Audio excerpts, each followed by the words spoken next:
Yan guys, basang-basa ako guys. Basa. Hindi naman pwede na tanggalin ko to kasi pag may pulis dyan.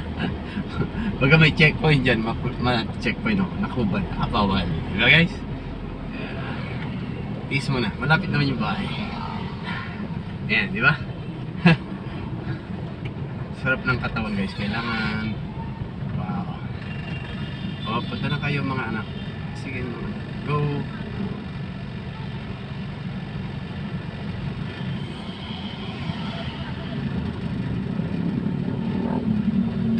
Bait nung guard, mamang guard. Kasi ano, pinapa-stop niya yung mga sakay pag umaaban, ay pag tumatad yung mga tao. Kasi yung ibang dating guard dyan, wala. Naayaan lang, bahala na sila.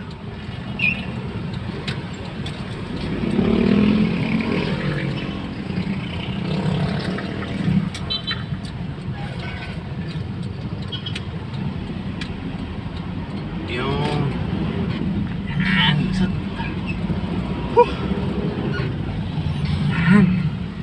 Uwi na tayo.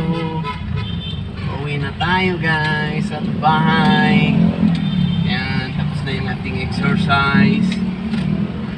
Kasi thunders na tayo, kailangan na natin mag-exercise. Kailangan na yung exercise natin araw-araw. Kasi siyempre, may edad na tayo, di ba? Mahirap na yung magkasakit. Mahirap magkasakit. Exercise ang ating katawan. Exercise tayo. I got my time. Exercise tayo. Mag-exercise kayo guys. Kahit na anong klaseng exercise, basta araw-araw may exercise ka. Pwede naman sana kung may trabaho na yung kagaya trabaho ka sa probinsya na doon bilang magsasaka. Mahirap yun. Kahit wala ka na exercise doon araw-araw, exercise mo na yung trabaho mo, di ba? Kasi mabigat ang trabaho ng bilang isang farmers, di ba?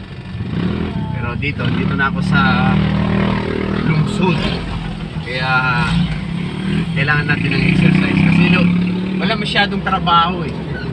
Wala masyadong trabaho guys, kaya kailangan natin ng magandang exercise araw-araw. Di ba guys? Okay guys, hanggang sa muli, bye-bye. Bye-bye guys, bye-bye.